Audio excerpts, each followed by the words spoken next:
Leviticus 25. Sabbath years and Jubilee. The Lord spoke to Moses on Mount Sinai, "Speak to the Israelites and tell them, when you enter the land I am giving you, the land will observe a Sabbath to the Lord.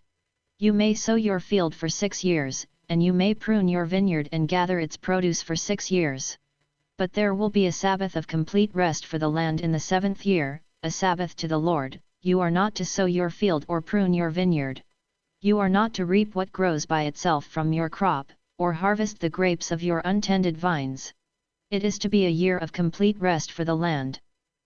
Whatever the land produces during the Sabbath year can be food for you for yourself, your male or female slave, and the hired worker or alien who resides with you.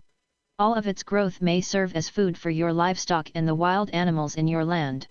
You are to count 7 sabbatical years, 7 times 7 years, so that the time period of the 7 sabbatical years amounts to 49. Then you are to sound a ram's horn loudly in the 7th month. On the 10th day of the month, you will sound it throughout your land on the Day of Atonement. You are to consecrate the 50th year and proclaim freedom in the land for all its inhabitants. It will be your Jubilee, when each of you is to return to his property and each of you to his clan.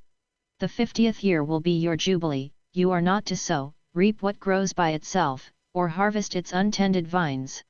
It is to be holy to you because it is the Jubilee. You may only eat its produce directly from the field. In this year of Jubilee, each of you will return to his property. If you make a sale to your neighbor or a purchase from him, do not cheat one another. You are to make the purchase from your neighbor based on the number of years since the last Jubilee. He is to sell to you based on the number of remaining harvest years. You are to increase its price in proportion to a greater amount of years, and decrease its price in proportion to a lesser amount of years, because what he is selling to you is a number of harvests. You are not to cheat one another, but fear your God, for I am the Lord your God. You are to keep my statutes and ordinances and carefully observe them, so that you may live securely in the land. Then the land will yield its fruit, so that you can eat, be satisfied, and live securely in the land.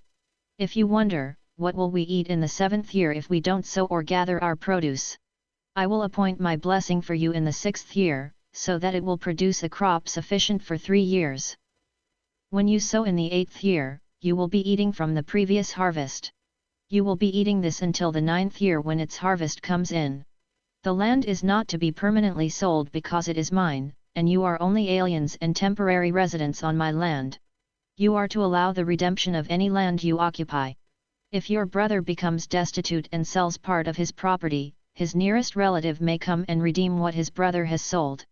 If a man has no family redeemer, but he prospers and obtains enough to redeem his land, he may calculate the years since its sale, repay the balance to the man he sold it to, and return to his property.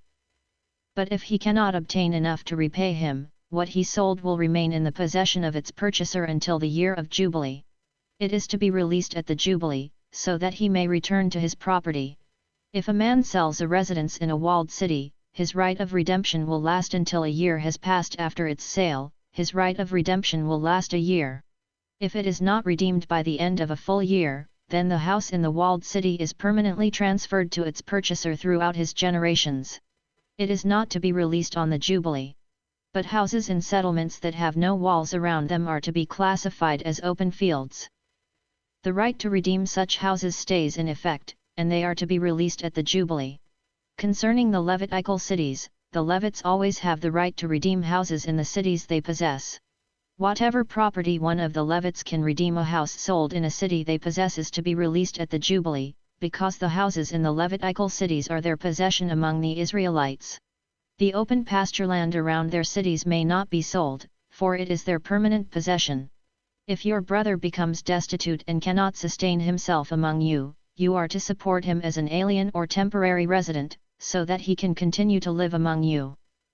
Do not profit or take interest from him, but fear your God and let your brother live among you. You are not to lend him your silver with interest or sell him your food for profit.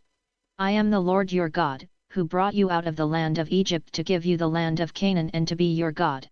If your brother among you becomes destitute and sells himself to you, you must not force him to do slave labor. Let him stay with you as a hired worker or temporary resident. He may work for you until the year of Jubilee. Then he and his children are to be released from you, and he may return to his clan and his ancestral property. They are not to be sold as slaves, because they are my servants that I brought out of the land of Egypt. You are not to rule over them harshly but fear your God. Your male and female slaves are to be from the nations around you, you may purchase male and female slaves. You may also purchase them from the aliens residing with you, or from their families living among you, those born in your land. These may become your property. You may leave them to your sons after you to inherit as property, you can make them slaves for life. But concerning your brothers, the Israelites, you must not rule over one another harshly. If an alien or temporary resident living among you prospers, but your brother living near him becomes destitute and sells himself to the alien living among you, or to a member of the resident alien's clan, he has the right of redemption after he has been sold. One of his brothers may redeem him.